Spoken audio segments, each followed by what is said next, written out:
ಕುಟುಂಬ, ನಮ್ಮ ಪರಿವಾರ ಎಲ್ಲರೂ ಕೂಡ ಈ SIR ಅಲ್ಲಿ ಭಾಗವಹಿಸಿ ದೇಶದ ಪೌರತ್ವವನ್ನು ವೋಟರ್ ಲಿಸ್ಟಲ್ಲಿ ನಮ್ಮ ಹೆಸರನ್ನು ನಾವು ಸೇರಿಸ್ಬೇಕು. ಯಾಕೆ ಅಂತ ಹೇಳಿದ್ರೆ ನಮ್ಮ ದೇಶದಲ್ಲಿ ಸುಮಾರು 2 ಕೋಟಿಗೂ ಹೆಚ್ಚು ಜನ ಬಾಂಗ್ಲಾದೇಶ, ಪಾಕಿಸ್ತಾನದವರು ಇದ್ದಾರೆ.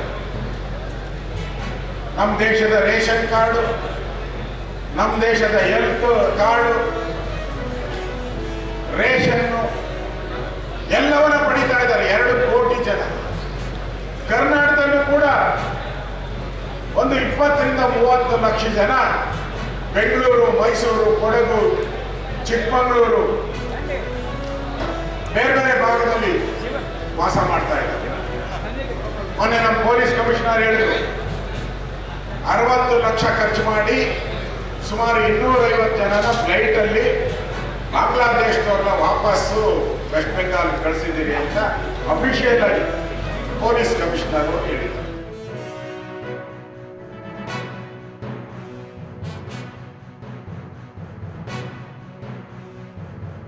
ಬದುಕಿಗೆ ಉತ್ತೇಜನ ನೀಡತಕ್ಕಂಥ, ಅವರನ್ನ ಎಲ್ಲರಂತೆ ಮೇಲೆತ್ತಬೇಕು ಅಂತಕ್ಕಂಥ ಕಾರ್ಯಕ್ರಮಗಳನ್ನು ಕೊಟ್ಟು ಮಾನ್ಯ ಮೋದಿಜಿಯವರು ಇವತ್ತಿನ ದಿವಸ ಕಾಯಕ ಸಮುದಾಯಗಳನ್ನ ನನ್ನ ಸಮುದಾಯ ಅನ್ನುವ ರೀತಿಯಲ್ಲಿ ಇವತ್ತು ಪ್ರೇರೇಪಣೆ ಕೊಡ್ತಾ ಇದೆ.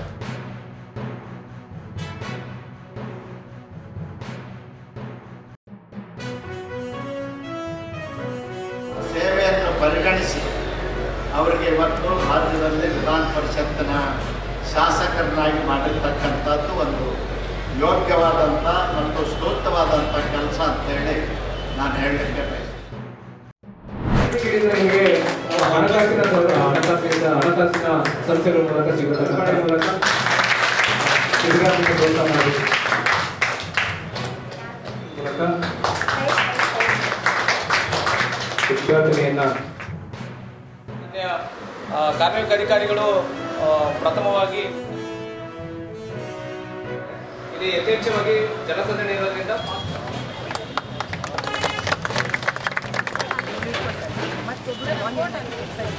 ಟೋಕನ್ ವಿತೌಟ್ ಕೆಮಿಕಲ್ ಏನು ಇಲ್ಲ ಸರ್.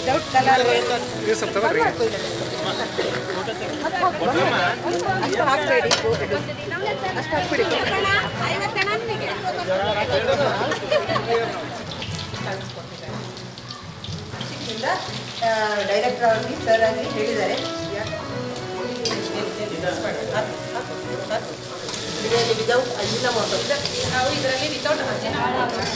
ಅಂದ್ರೆ ಕ್ಯಾನ್ಸರ್ ಬರುವ ಸಾಧ್ಯತೆ ಜಾಸ್ತಿ ಇದೆ.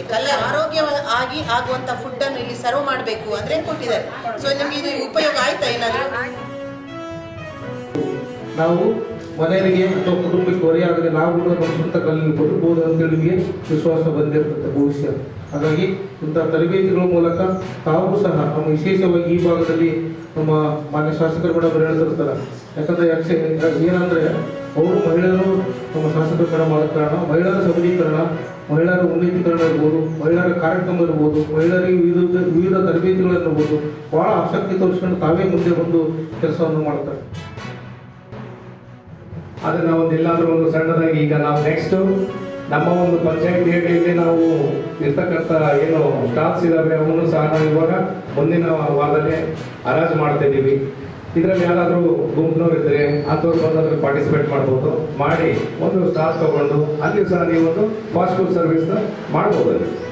ಈಗ ಅಲ್ಲಿಗೆ ಕಲ್ತಿದ್ದೀರಿ ಮತ್ತು ಎಲ್ಲರೂ ಮಹಿಳೆಯರು ಇರೋದ್ರಿಂದ ನಿಮ್ಮ ಮನೆಯಲ್ಲಿ ಮಾಡ್ತಕ್ಕಂಥ ಅಡಿಗೆಗೂ ಇಲ್ಲಿ ಹೇಳ್ಕೊಡ್ತಕ್ಕಂಥ ಅಡಿಗೆಗೂ ವ್ಯತ್ಯಾಸ ಇರುತ್ತೆ. ಸೊ ಇಲ್ಲಿ ಕರೆಕ್ಟಾಗಿ ಎಷ್ಟು ಏನು ಕ್ವಾಂಟಿಟಿ ಹಾಕಬೇಕು ಅದೆಲ್ಲ ನಿಮ್ಗೆ ಹೇಳ್ಕೊಟ್ಟಿರ್ತಾರೆ. ದಿವಸ ಟ್ರೈನಿಂಗ್ ಟೋಟಲ್ ಆಗಿ ನನಗೆ ಒಂದು 80 ದಿವಸ. ಇದರಲ್ಲಿ gobi manchuri, fried rice, noodles, ಅಂದರೆ ಈ ಎಗ್ ಐಟಮ್ಸ್, ಅಂದರೆ ಈಗ ಕಟ್ಲೆಟ್, ಅಂದರೆ ಎಗ್ ರೈಸ್ ಮತ್ತು ಎಗ್ ಪಕೋಡ, ಅಂದರೆ ಹಾಗೆ ನಾನ್ ವೆಜ್ ಕೂಡ ಚಿಕನಲ್ಲಿ ಸಹ ಕೆಲವು ಐಟಮ್ ಹೇಳಿಕೊಟ್ಟಿದ್ದೇವೆ. ಪಾವ್ ಭಾಜಿ ಆಗಲಿ, ವಡಾ ಪಾವ್ ಆಗಲಿ, ಅಥವಾ ಈಗೊಂದು ಅಂದರೆ ಒಂದು ನಾವೀಗ ಸೇಲ್ ಮಾಡಲಿಕ್ಕೆ ಯಾವ ಥರ ಐಟಮ್ ನಾವು ಮಾಡಬೇಕು ಪ್ರಿಪೇರ್, ಅದೆಲ್ಲವನ್ನು ಇಲ್ಲಿ ಹೇಳ್ಕೊಳ್ಳಿಕ್ಕೆ ಸುಮಾರು ನಮ್ಮ 15 ವರ್ಷಗಳಿಂದ ನಾವು ಸಂಘದಲ್ಲಿ ಮಹಿಳೆಯ ಗ್ರೂಪ್ ಆಗಿ ಒಂದು ಮಾಡ್ಕೊಂಡಿದ್ದೀವಿ. ಅದಾದ ಮೇಲೆ ನಾವು ಅನೇಕ ತರಬೇತಿಗಳನ್ನು ಪಡೆದುಕೊಂಡಿದ್ದೀವಿ. ಸಂಜೀವಿನಿ NRLMನಿಂದ ಅನೇಕ ತರಬೇತಿಗಳನ್ನು ಪಡೆದುಕೊಂಡಿದ್ದೀವಿ. ಹಾಗೆ ಇದು ಒಂದು ಕೌಶಲ್ಯ ತರಬೇತಿಯನ್ನು ಕೂಡ ನಾವು ಪಡೆದುಕೊಂಡಿದ್ದೀವಿ. ಈಗ ಕೆನರಾ ಬ್ಯಾಂಕ್ ಕಡೆಯಿಂದ ತರಬೇತಿ ಉದ್ಯಮಿಯಿಂದ ನಾವು ಫಾಸ್ಟ್ ಫುಡ್ ತರಬೇತಿಯನ್ನು ಪಡೆದುಕೊಳ್ತಾ ಇದ್ದೀವಿ. ಇದರಲ್ಲಿ ಅನೇಕ ರೀತಿಯಲ್ಲಿ ವೆರೈಟೀಸ್ಗಳನ್ನು ನಾವು ಕಲ್ತಿದ್ದೀವಿ. ದಿವಸ ಕಾಲದಿಂದ ಟ್ರೈನಿಂಗನ್ನು ಪಡೆದಿರುವೆ. ಈ ಫಾಸ್ಟ್ ಫುಡ್ ಟ್ರೈನಿಂಗ್ ಕಲಿಯಲು ಕಾರಣ ಇಲ್ಲಿ ಹಲವಾರು ರಾಜ್ಯದ ಜನರು ವಾಸಿಸುವರು. ಸಣ್ಣ ಮಕ್ಕಳಿಂದ ದೊಡ್ಡ ಮಕ್ಕಳವರೆಗೂ ಫಾಸ್ಟ್ ಫುಡ್ ಆಹಾರವನ್ನು ಇಷ್ಟದಿಂದ ಸೇವಿಸುತ್ತಾರೆ. ಅದರಿಂದ ನನಗೆ ಸ್ವ ಉದ್ಯೋಗ ಮಾಡಿಕೊಳ್ಳಲು ಒಳ್ಳೆಯ ಅವಕಾಶ.